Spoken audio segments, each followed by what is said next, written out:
Well, I'll take you both to breakfast. It's a deal.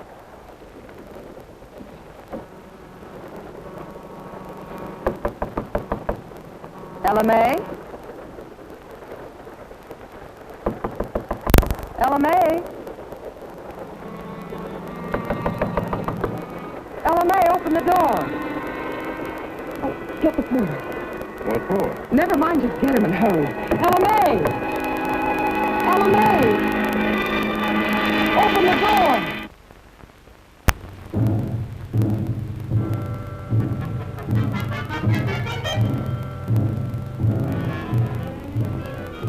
Tonight, death rides a train between Los Angeles and New York on Moment of Decision.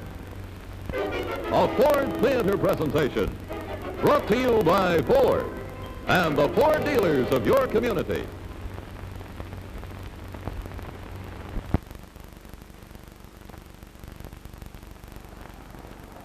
And now, a lesson in relaxed driving. Your teacher, Tennessee Ernie Ford. Well, and relax is what you do, all right, in a Ford with Ford-O-Matic drive. It's the one automatic transmission that really does all the work for you and still lets you call the signal. Now, for example, Ford-O-Matic is the only automatic transmission in the low-price field that automatically gives you a choice of starts when you're in the drive position. Now, when you just nudge the gas pedal, you get a smooth, normal start in intermediate gear. But if you want to get away in an extra hurry, just touch the floorboard with the gas pedal, and Ford-O-Matic automatically sends you off in low gear for maximum acceleration. Hey, that really scoots, doesn't it? When cruising along the open road, you can get an extra surge of power at speeds up to 60 miles an hour just by stomping down on the accelerator. It's the real boost that can come in mighty handy in an emergency. And it's a safety factor when you're passing on the highway. Ford-O-Matic offers you still another safety plus. When you head down a steep hill, just flip the selector to low. And the proper gear is automatically selected for smooth and effective braking.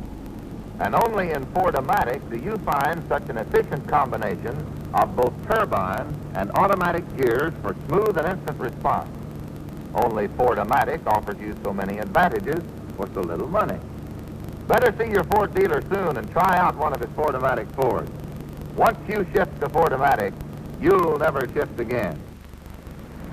That's right, Ernie, because Ford-O-Matic is automatically your best buy.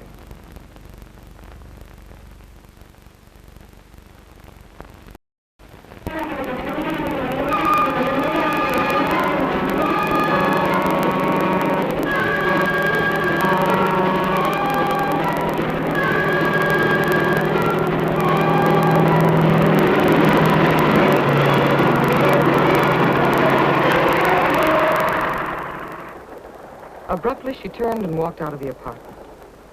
This, then, was the end of it. As simple and final as this. She had said all she had come to say. She stood there a moment, waiting, watching, knowing he could not bring himself to face her. Abruptly, she turned and walked out of the apartment. This, then, was the end of it. As simple and final as this.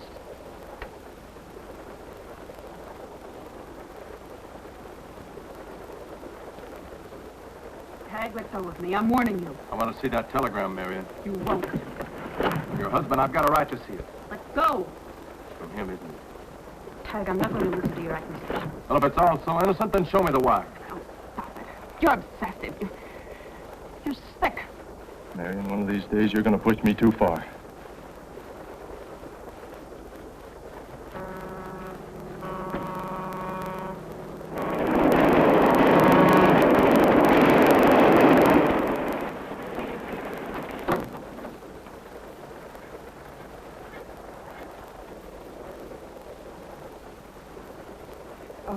I'd like a dry sherry, please.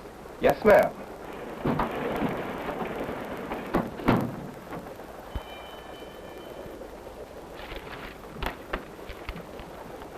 Oh. I'm sorry.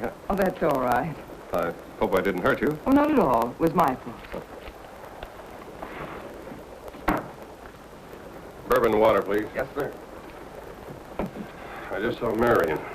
Now, what's the beef this time? Why didn't you ask her? Now, look, Tag, you're not helping matters, honey. You're only risking more bad publicity for her. And the studio's gonna make me answer for it. She's making her own bad publicity, and you know it. Why don't you apologize to her? Why don't you mind your own business?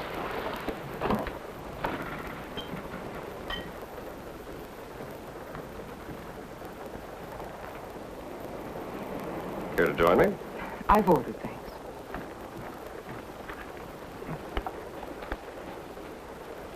Keep it. Thank you. My name's, Oliver.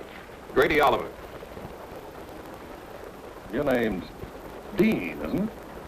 Why must people have names embossed on gifts? Is it Miss Sandy? Oh, what did you say? I asked if it was Miss Dean. No. It's Mrs. Sorry for being so inquisitive. Look, do you mind? I'm trying to finish something. Of course.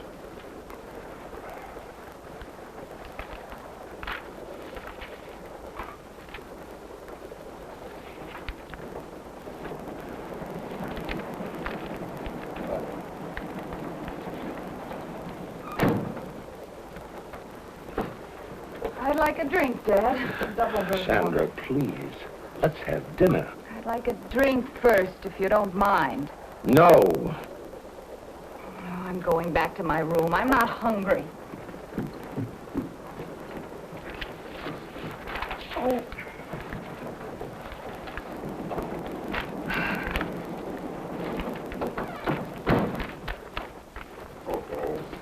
Let me help you. Oh, thank you. Thank you very much. Here. Would you please send my drink down to drawing room B? Yes, ma'am. Thank you. Certainly.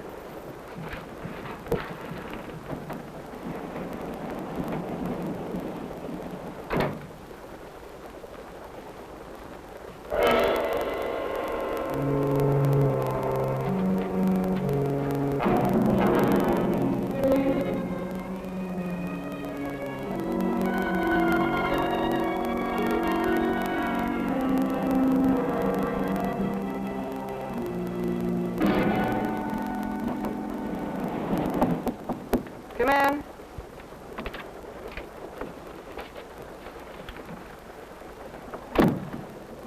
Miss Dean, are you missing any of your papers? Why, no, I don't think so. Everything seems to be here. I found this on the floor just after you left. I think it was among your things. I don't understand this. Oh, surely you don't think I wrote it. Well, you being a writer, I thought it might have been something you wrote for one of your stories. But it isn't. I'd hate to have anything like that to happen in my train. Well, I don't think there's anything to it. I mean, after all, a person doesn't type a suicide note and then just leave it lying around on the floor. Strange things happen on trains. Anyhow, I'm going to wire our special agent in Albuquerque. And I'd appreciate it, Miss Dean, if you'd keep your eyes open. And let me know if you see anybody that looks like they're going to pull anything. All right, I'll do that. Thank you.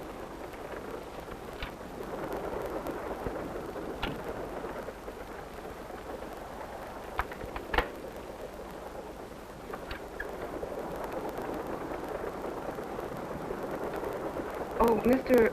Oliver, Yeah? I'm sorry if I seemed unfriendly before. Oh, that's all right. You got to be careful who you talk to on trains. That's right, I guess. Would you tell me something? Sure, I can. That man you were talking to in the club car, that was Tag Bailey, wasn't it? That's right. And his wife is Marion Abbott, isn't she? Yeah, I'm her press agent. I thought I recognized her. She's a wonderful actress. But Tag Bailey's the big favorite around our house. He comes galloping through our living room, guns blazing every Wednesday night. You like horse operas?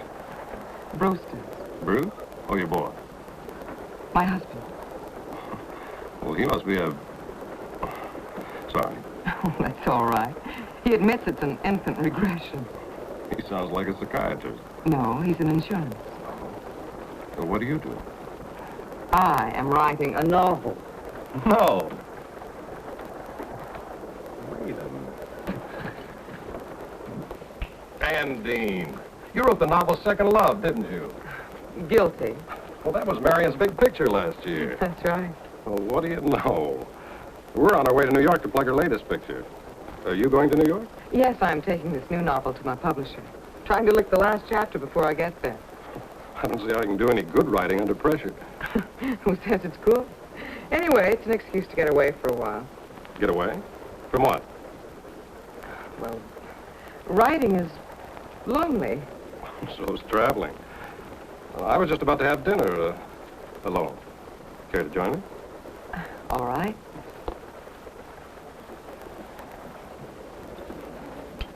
Marion, look who I found. This is Ann Dean. She wrote the novel Second Love. Oh, hello. Very nice meeting you. I love the story. I hope I did the part of Amelia just. Well, the character never had the dimension that you gave it. Thank you. Oh, this is my husband, Tag Bailey. How do you do? How do you do? Hey, why don't you join us? Oh, thank you. Love to. Would you excuse me, please? I've had one of my headaches and it's gotten worse. If you don't mind, I'll go lie down for a while. Oh, I'm sorry. It was very nice meeting you. Thank you. Same to you.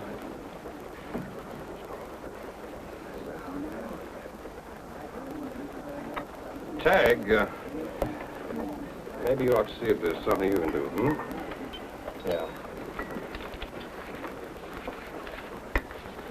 Excuse me? Certainly.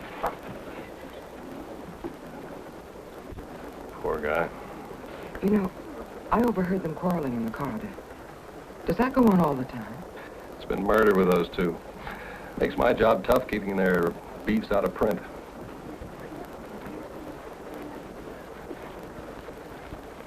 What's the matter? Oh, that girl. I noticed her before. She seems very depressed. You worry about everybody, don't you? No, not really. Being a writer, I usually find myself watching people, wondering what their lives are like, what they're thinking. Well, look, if you have to worry about somebody, why don't you worry about me? You look like a man who's very much in control of his own destiny. Well, that's the impression I like to get. But I wasn't always a nursemaid to a self-absorbed movie star. I once had a business of my own. Pretty good ad agency. A wife, too. A son, he's 7. He's with her. I have a curious interest in people, too. I take you, for instance. Me? Mm-hmm. I have a hunch you're running away from something. Going to New York because, well, it's an excuse to run away. Well, that's ridiculous. What would I be running from? Well, the insurance business is a pretty far cry from the glamorous world of a novelist. You're pretty imaginative yourself, aren't you? Maybe just perceptive.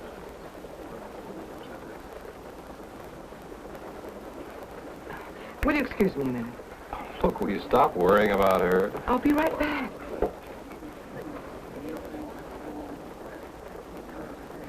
Oh, excuse me. Hello.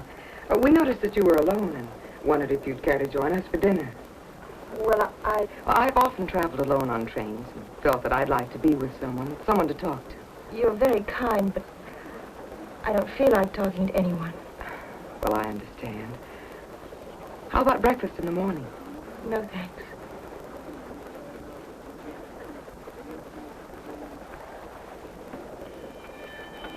My name's Anne. What's yours? Ella May. Oh, Ella May, you can talk to me. Why don't you tell me about it? I know all about talking and how much good it does. You know what a nervous breakdown is. It takes a long time to get over one. Is California your home? No, I went there to see someone. A boy named Frank. People like Frank can't wait for nervous breakdowns. And people like Frank don't know how to write letters. So when I flew out to surprise him, I surprised him all right. You should have seen his face. And his wife's. Ella May, please, let's do have breakfast tomorrow. I don't know why you'd want to. I'm not very good company. 8:30? All right. See you. This is the new kind of Ford, a low-priced car that not only looks, rides, and handles like an expensive car, but sounds like one too. And how a car sounds is a good indication of how well it is built.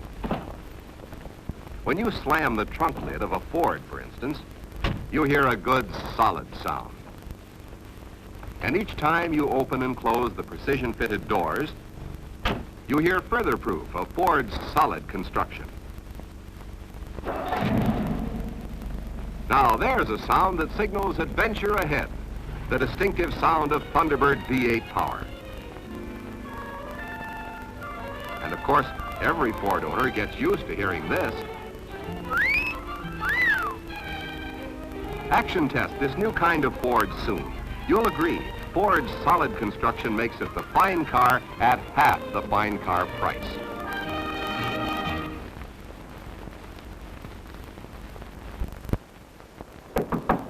Come in. Good morning. Good morning. How about breakfast? Well, I have a date with that girl. Well, I'll take you both to breakfast. It's a deal.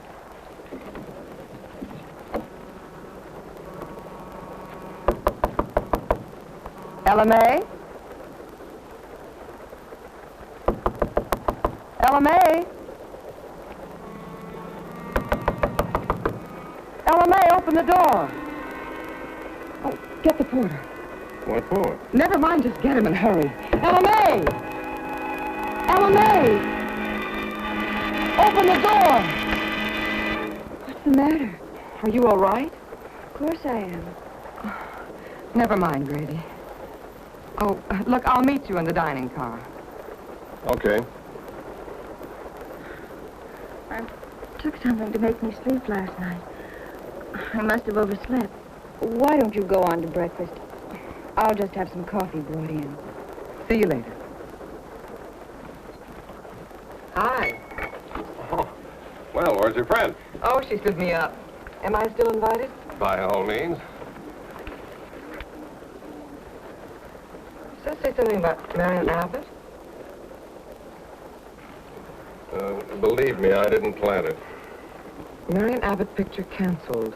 Is it significant that Tag Bailey has taken his Marion to New York because of the sudden appearance in Hollywood of a young Broadway producer recently linked with Miss Abbott? So that's what it was all about. Good morning, Marion. Good morning. Won't you join us? Thank you. Where's Tag? Oh, he had breakfast hours ago. He's never quite gotten off that ranch in Wyoming. I wish he'd stayed there. Ice juice and coffee. Oh, the same for me, please. We're getting into Albuquerque. I've got to send off a few telegrams. Excuse me, will you? Well, I see you've read the gossip this morning. Yes. That should make good material for a depressing novel. No. The difference between fiction and gossip is that gossip is intended to be read as the truth, but never with understanding. You're very kind. Albuquerque. Miss Dean, could I see you for a moment? Yes. Will you excuse me?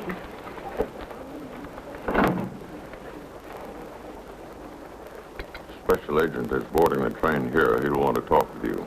I'll be in my room. Albuquerque, 5 minutes. Well, it could have been left by any one of them. Which one is the question? It's a funny thing, Mrs. Dean. We've learned that people who leave notes in advance of suicides do so because they actually want to be discovered. They're unhappy people who want attention and to be pitied. Or they do it just to punish somebody who's made them unhappy. But to type a note like that. We once found a note like this written in lipstick on a washroom mirror. I'll be around.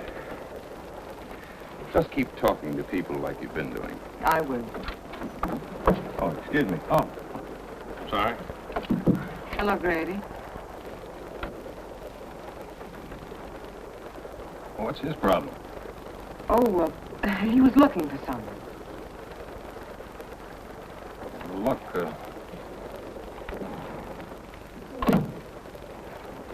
are you in any kind of trouble? Why, of course not, silly. Tell me, Grady, the situation between Marion and the producer. Tag knows about it, I suppose. Oh, sure he does. He knew she wasn't the ranch type when he married her. Now, I've known a lot of Marion Abbotts in my job. Now, here's a woman who can have practically anyone she wants. She wanted Tag, and she got him. Then along comes this Broadway boy wonder, and he doesn't flip for her like the others do, so she flips for him. But he doesn't want any part of her. It's pretty tragic. Yeah, for both her and Tag. Now, there's a boy who could stand a few sessions on an analyst's couch. You talk as though you'd had a few sessions yourself. Two-time loser. What do you mean, two-time loser? Well, I've been through the works twice. Both Freud and Jung. Oh.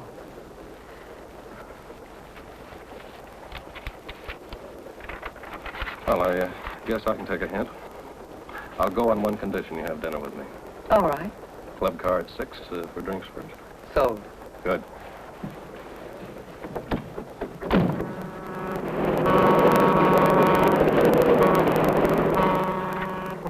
Read's good. Up to where you've stopped? Wish I knew why I'm not happy with it. Does anything occur to you? No. Tell me, how do you plan to end it? That's a good question. Come on, who's the fellow? Well, I told you, he's looking for someone.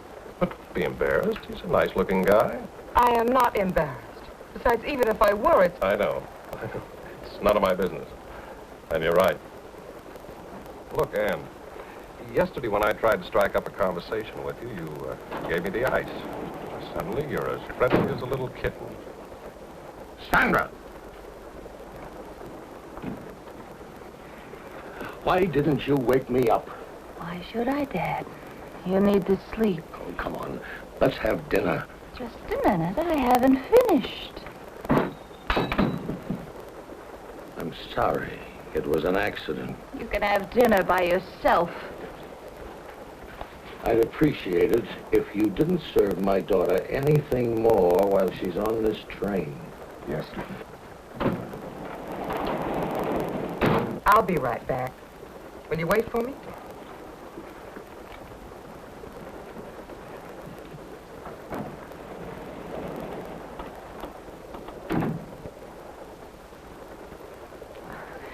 Is there anything I can do? Yes. Give me a drink. Oh, I'm sorry. I'm afraid I couldn't do that. And go away.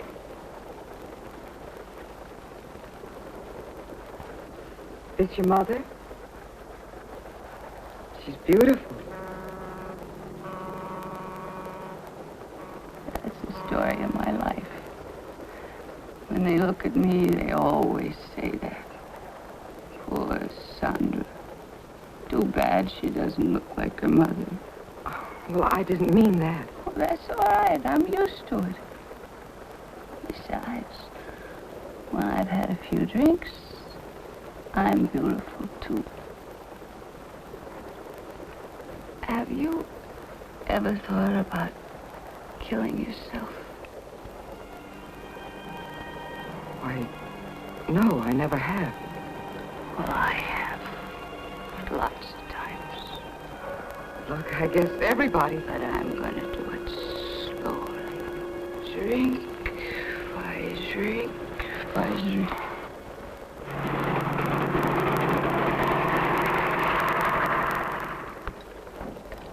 Thank you.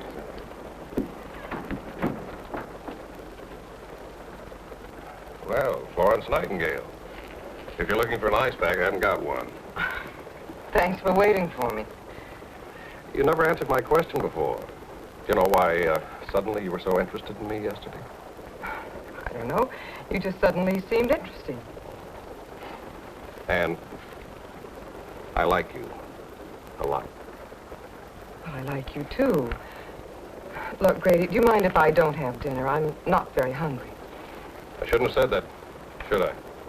You didn't say anything. Besides, I'm flattered. That's encouraging. Tell me, what's your husband like?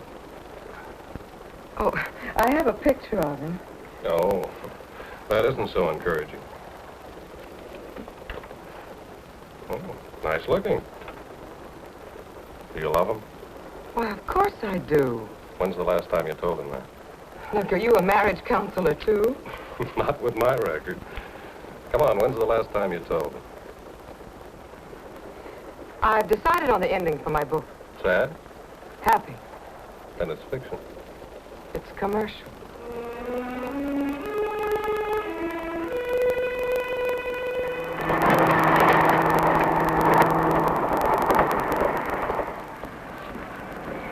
Mrs. Dean, I've been looking for you.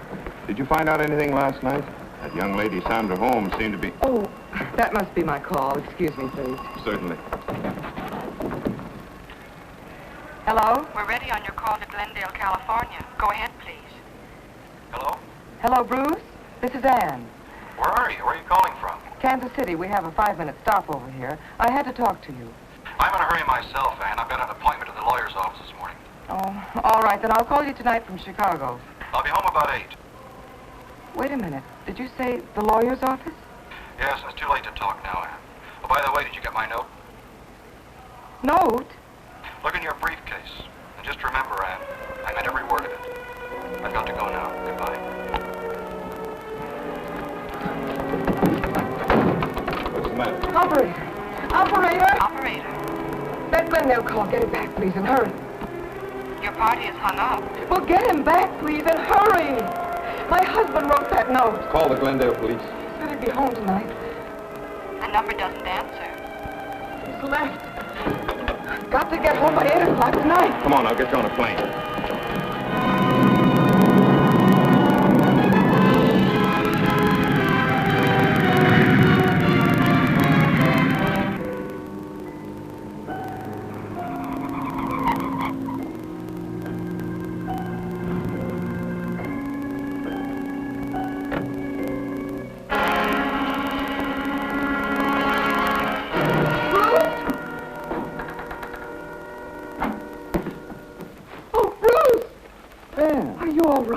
I was waiting for your phone call. I must have dozed off. Oh, thank God. I don't understand. What made you come back? You don't understand after what you said in that note. But you couldn't have seen it. I thought I put it in your briefcase. But I found it tonight in the pocket of my jacket. I'd like you to read it. Anyway. My dearest, I love you very much. I'd have no life at all if you weren't in it. Whatever it is that's come between us, let's put it aside. I'm still and always will be yours forever. As I said, I mean every word of it.